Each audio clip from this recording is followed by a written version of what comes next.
তো বন্ধুরা দেখে ওখানে একটা আর্জেন্টিনা লাগাইছে, দেখেন অবস্থা খারাপ। দেখা আর্জেন্টিনা ভাইটা ভাই পাওয়া যায়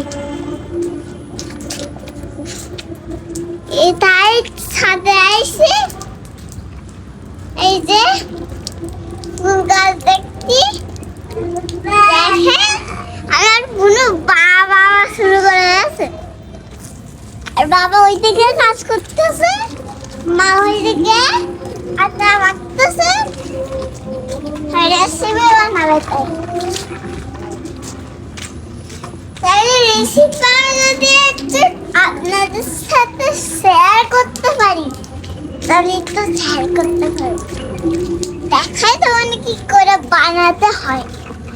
তাই আমার ভিডিওটা ভালো লাগবে আর আপনারা কমেন্ট শেয়ার করে দেবেন। আর এই দেখেন আমাদের ফুল গাছ।